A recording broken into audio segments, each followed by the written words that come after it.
Good evening, everybody. Monday morning quarterback, episode 95. It looks like you can all hear me, and so we're off to a better start than we have been the last 2 weeks. Spent a little bit of time researching the Facebook Live issue, and OBS did an update, and everything seems to be working. So that's a good start. Hope you guys had a good start to your week. I think Mondays look a lot different for a lot of people nowadays, myself included. Being in this quarantine and stay at home for non-essential businesses is a little bit difficult to get used to. Typically Mondays are wide open here at CSI, and not such the case right now with everybody trying to get this sorted out and figure out when they're going to get their race cars back on the track. So I've used this time to do a bunch of testing. We're working on some new products, all sorts of good stuff while we're still trying to get the few remaining shocks sets we have on order out the door, and some shocks that are here for repair. So we're still plugging along. Just a couple of us here. We're not really supposed to be open as part of the stay-at-home order, but we're allowed to have a few people in here. So just me and Jake getting everything done we can. And this is episode 95, if you're just tuning in, and I'm hoping by episode 100 we're having some racing going on. That'll be a good reason to celebrate. So I think that's coming around the corner. A lot of good news coming out from different areas and certain governments and states saying that they're going to get back to normal sooner rather than later, and that's all great news. We haven't talked a lot about this during Monday Morning Quarterback, as I don't really feel this is a place for political stuff. Still don't, but just touch on that briefly. I know we're all eager to get back racing. So last week we talked about bump rubbers and bump springs, and how we've been a big proponent of the progressive kit and why I feel that has worked so well. But one of the challenges with that progressive kit was the height of it. And particularly on the micro sprints, we ran into an issue where we couldn't get the stack we wanted. We just didn't have enough height to get the bump gap we wanted. So I showed you a new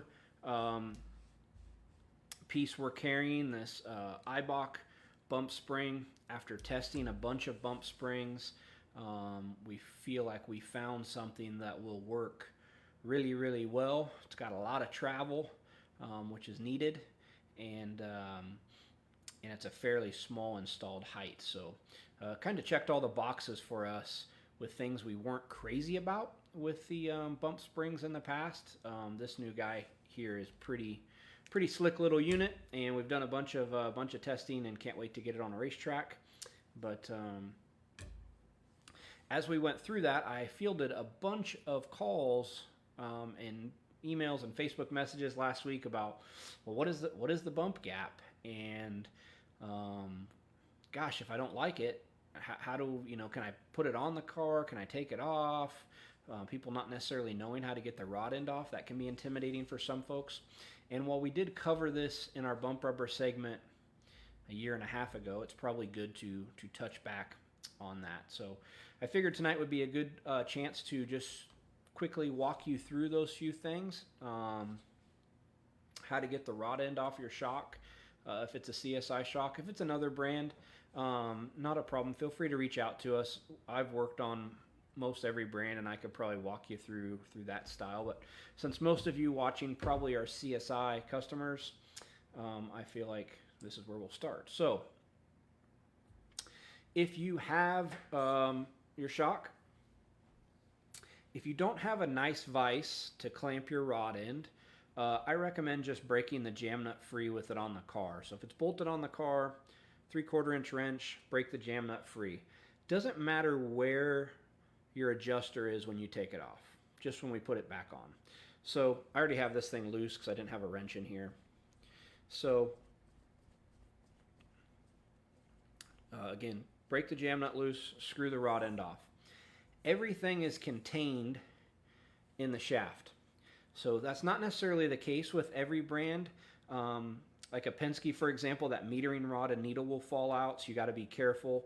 Um, but with ours, you're not going to lose anything. So you break the jam nut free and get the rod end off, get the jam nut off, get your travel marker off. Okay, now with all that off, you can slide on your bump spring, your bump rubber, whatever you're going to run. The one thing I like about these iBox is it has a nice O-ring, so a little bit of a challenge to get on without a vise here, but I was able to do it. But the main thing is it's not going to scuff up the shaft, where some of them you just you got that aluminum riding up and down. So we typically don't put the travel marker back on if we're running a bump rubber, just kind of gets in the way. So the main thing is you're going to thread that jam nut all the way down. Okay, thread it all the way down. The next thing you want to do is you want to make sure your rod end is backed all the way off. So backed all the way off to full soft. This is the same thing you would do. We get people sometimes over the winter. The adjuster will kind of get jammed up where maybe it sat in the cold, didn't have enough grease on it, who knows, got tightened real tight one way and you can't quite get it back. Before you take pliers to the rod end adjuster, get it off. It should move freely when it's off. Put a little bit of grease in there and then reinstall it the same way we're going to do this. So with it backed all the way out counterclockwise, you're going to screw this guy on. There is an O-ring in there. Probably 5 or 6 years ago we started putting an O-ring in the bottom of that, and the main reason for that was to keep moisture from getting in there and dirt, and that really helped with this getting jammed up. So we're going to screw that all the way down till it stops, bring the jam nut to the rod end, tighten it up.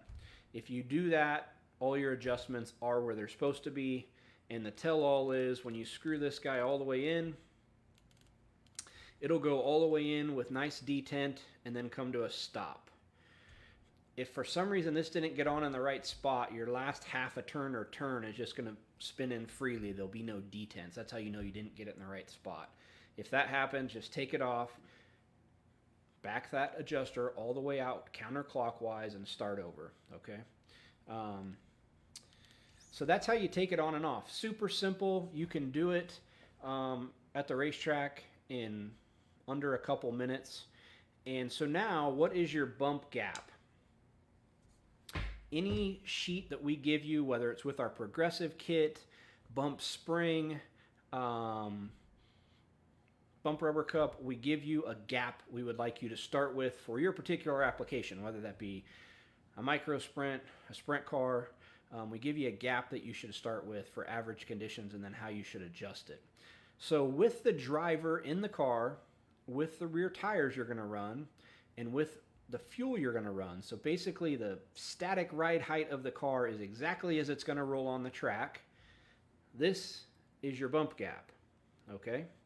So what you're going to do, you take your CSI stagger tape, and you're just going to measure how much travel you have before that bump rubber is going to engage. And then we adjust that with packers that clip on, okay? So the issue we would run into with the progressive kit, not really on sprint cars, or even right rears and midgets for that matter, but really on the micros, is it's almost 3/4 of an inch taller than this. So getting that bump gap is ultra critical to make sure that we're loading this the amount we want. And if you have something on that's that much taller and you can't get the gap you want, it really becomes an issue. So we found ourselves running one less puck than we wanted, which took some of the progressiveness out of it, and it just wasn't ideal for the micro guys. Still an awesome option for our sprint car guys. But so that's how you would do that. That's how you would put it on. That's how you would measure it. The other question we fielded was, how do I know what to run? That's a great question, and it's complicated from the aspect of there's a lot of questions I would ask. So if you're a micro guy, I think right now I would definitely lean towards the spring because of the shorter installed height. Even though we don't have a bunch of track time, I have enough data from other bump rubbers we've ran to feel really confident that I can get you pointed in the right direction right out of the gate with that spring.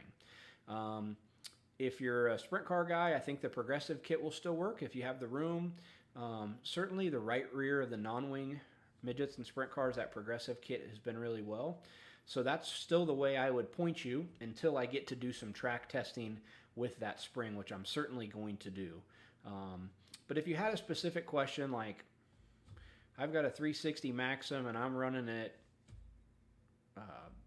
Knoxville, what gap should I start with and what kit? Just DM me, shoot me an email, and I'll definitely do that.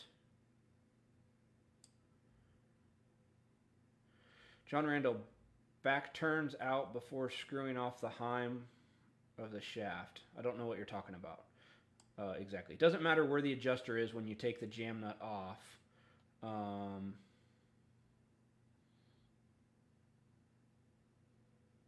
don't know if he's maybe referring to if you had a bunch of turns in your torsion bar that it could be in a bind. John, you could elaborate on that if you get a second. So that kind of covers how you take it on and off. As you can see, super simple. Nothing's going to fall out of the shock with our style. Other styles, that could be the case, but typically if you just always keep it shaft up, you're not going to run into an issue. Those steps I showed you were for our shock. With a Penske shock, you're going to screw the rod end in until the driver's flush with this, if it's a cockpit style, and then screw it on. An ARS is a little more complicated with their E-style eye.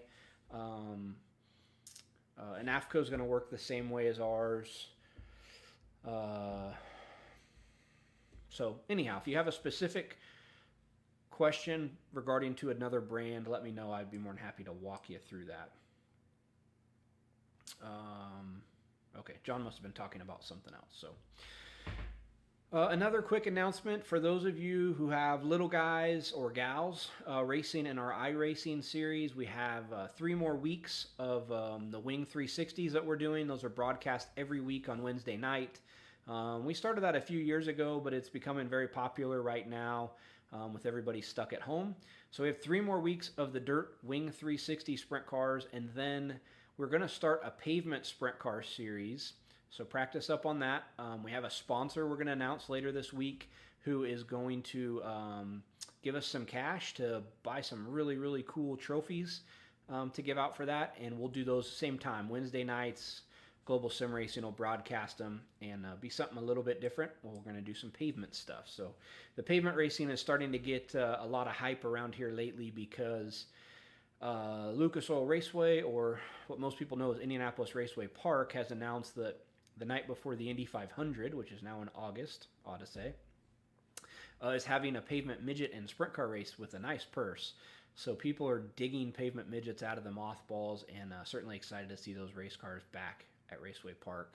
Super, super cool and a lot of fun. I wish they had pavement midgets on iRacing, but they don't. Just sprint cars and Silver Crown, I believe. So, and I think the Silver Crown might be the old Gold Crown cars that they ran on the big 1.5 mile cup tracks. Those were odd-looking machines. So, does anybody else have any questions? I will be happy to answer them. And that will kind of wrap up our bump rubber segment from last week and this week, and we'll do a new topic next week.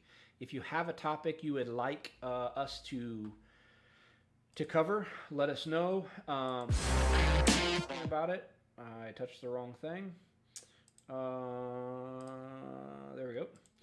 While I'm thinking about it, our whole shock seminar from 2 Saturdays ago is now on our YouTube. So it's an hour and 42 minutes long. Would be some good time to kill in your downtime. So full-blown shock seminar that I've been doing for 7 or 8 years now. I update and add to the content every year, it seems like, but we did that for free and did it through Zoom. Had a bunch of people tune in, but if you missed that, go to our YouTube page and check it out. Share it with your friends, and please subscribe while you're there. We only have like 450 subscribers on our YouTube and over 10,000 Facebook followers, so would be cool to see that jump up. We put our Monday morning quarterbacks there every week after we film. So all of those are there, and then some other promo videos, other stuff we've done. Some of our iRace replays are there. So a lot of fun stuff on our YouTube page. So please subscribe to that, and some cool stuff you can catch there. But doesn't look like we have any other questions. Bobby Z, thanks for tuning in. Always good to catch up with Bobby Z at Tulsa. So hope you guys are all staying healthy and happy with your break here. I know everybody's getting a little bit anxious and ready to get back to it. I'm the same. I've been through every range of emotion as a business owner and racer that, gosh, what are we going to do? We're never going to make it through this, blah, blah, blah, to trying to find the positives and things. And I think one of the big positives for me has been I've been able to plug into different segments of our shop here that as we've grown, I don't necessarily do every single day anymore. And that's been very beneficial to analyze some things and figure out some things that I feel like we could maybe do a better job at or be more organized or add more value for our customers in certain areas.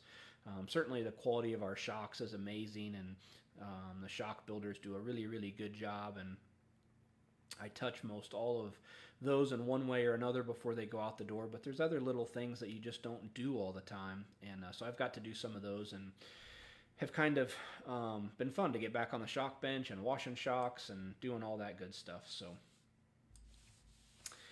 Dave, thanks for tuning in. Glad you were able to tune in, and hope you're staying busy doing seat inserts. Be a great time to get a seat insert if you don't already, because Dave gets really booked up during those times. But certainly we recommend all of our customers use it. That's what my own kid sits in, is a Sharp Advantage seat insert in his quarter midget. I wouldn't let him race without it. I think it's just a no-brainer. It's really safe. I mean, I always try to discourage people with quarter midgets who bolt like a full aluminum seat in.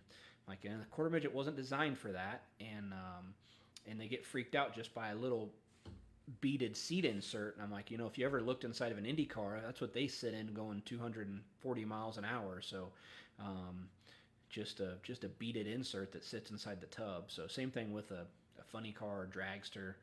Basically, they have an aluminum tub that it sits in. So super safe and great for driver comfort. My kids fell asleep in his more than once on a late quarter midget night. So